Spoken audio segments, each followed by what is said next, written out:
Alors, ce qui m'est arrivé le jour de mes 50 ans, c'est que je fêtais mon anniversaire avec des amis et j'avais un casque sur les oreilles avec Michael Jackson, le dernier album Escape que j'adorais, que j'écoutais en boucle, à Donf, bien évidemment.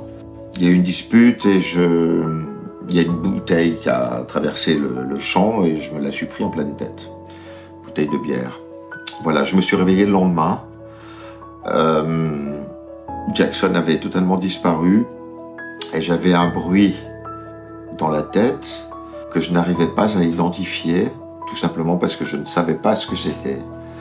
Et j'avais perdu l'audition, c'est-à-dire que mon pote me parlait, je n'entendais pas. Voilà, tout ça se passait à l'étranger, donc j'ai dû être rapatrié en France, être hospitalisé au CHU d'Orsay pendant 10 jours. Pour la première fois, j'ai entendu le mot acouphène. J'en avais jamais entendu parler, je ne savais pas que ça existait.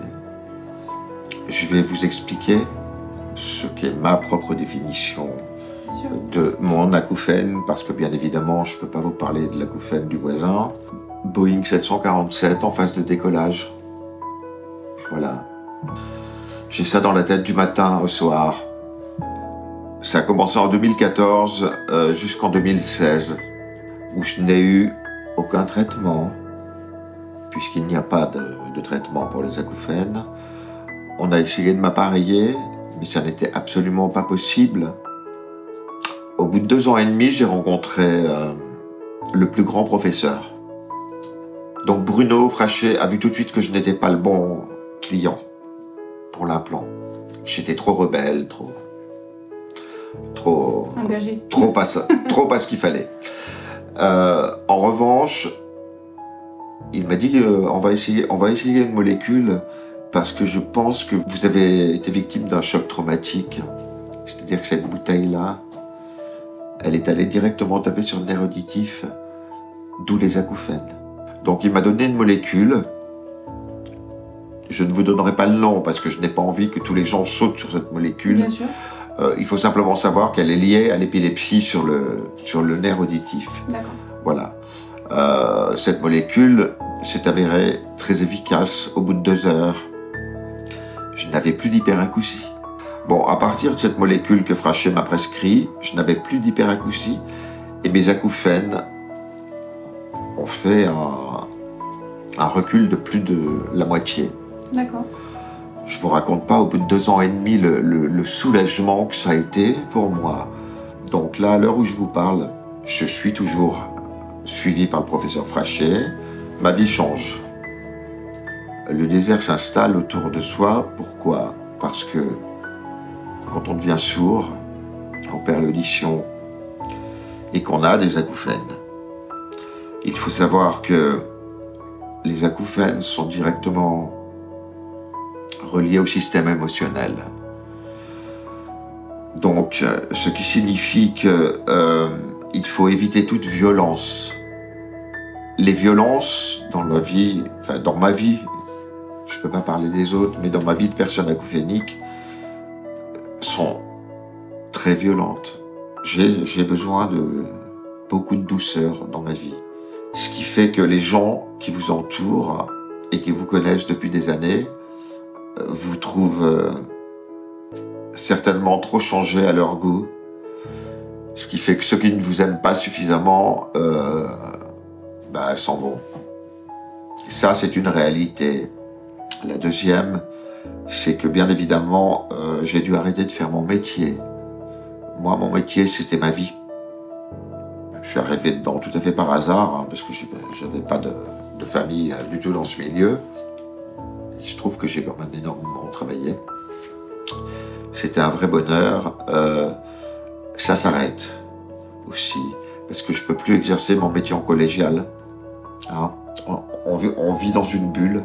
Il est très difficile d'en sortir, à moins d'en avoir la volonté et la force, ce que tout le monde n'a pas. Bien sûr. Je suis quelqu'un de plutôt combatif et de plutôt fort. J'ai mis une pétition en ligne parce que j'ai été confronté très tôt à la MDPH. J'en ai fait je leur ai consacré un joli chapitre livre que j'ai sorti, Vogel les acouphènes, je n'entends plus la mer. Et j'ai vu qu'il y avait un dysfonctionnement terrible. Et j'ai envie de faire bouger les choses à ce niveau-là, auprès de la nouvelle ministre de la Santé. On lit beaucoup de souffrances sur les témoignages. C'est pour ça que j'ai décidé de m'engager. Moi, à ma manière. Il y a eu un livre d'abord, et puis maintenant, il va y avoir la scène. Et donc, ce que je voudrais arriver à faire, ce spectacle va être sous-titré. Voilà, avec une application qui s'appelle Ava. Sous-titrage en simultané. C'est une très grosse mission, en fait, parce que on a affaire avec les acouphènes à un handicap invisible. D'où l'incompréhension des professionnels de la profession. Là, je vous parle de la MDPH et du ministère de la Santé. Je voudrais amener sur scène, je voudrais rendre visible l'invisible. Voilà, à travers l'histoire qui m'arrive. Tout faire pour ne pas s'isoler, même si c'est très difficile de sortir en public et de... parce que tout d'un coup, on se sent forcément différent. Donc, il faut faire avec cette différence. J'ai tout à fait conscience de ne pas avoir le même caractère que j'avais avant. J'ai tout à fait conscience que ça doit être très difficile pour les personnes qui m'ont connu avant de me supporter maintenant. Parce que tout a changé. Voilà. Je suis en train de me reconstruire. Et c'est pas facile tous les jours. Quand il nous arrive ce qu'il m'arrive,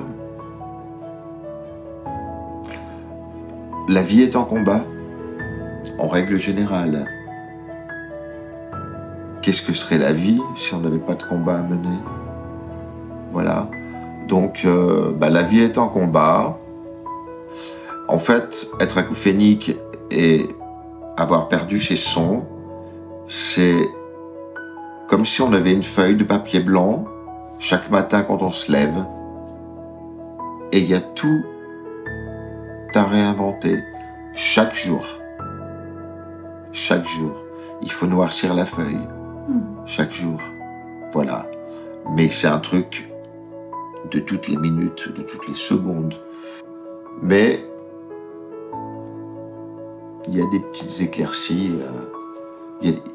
On peut arriver à trouver des moments de bonheur, même dans la noirceur la plus totale. C'est ce que je m'efforce de faire. Je communique quand même avec mes fans. Oui. Hein, parce que eux, ils ne m'ont pas lâché. Eux, ils ne vous lâchent pas jusqu'au bout. Et c'est eux qui viendront me voir au théâtre. À mon avis, ce ne sera pas avant le mois de mars-avril. Si ces espèces d'enfoirés ne me pourrissent pas trop la vie pour monter sur scène. Mais de toute façon, je trouverai... Il y a toujours des solutions pour contourner les problèmes. Hein. Je trouverai. Hein. S'il faut la faire en playback, je la ferai en playback. Donc, quoi qu'il arrive, on vous retrouvera sur les planches. Quoi qu'il arrive, j'irai. Bon. Hein. Ça, c'est certain. Voilà.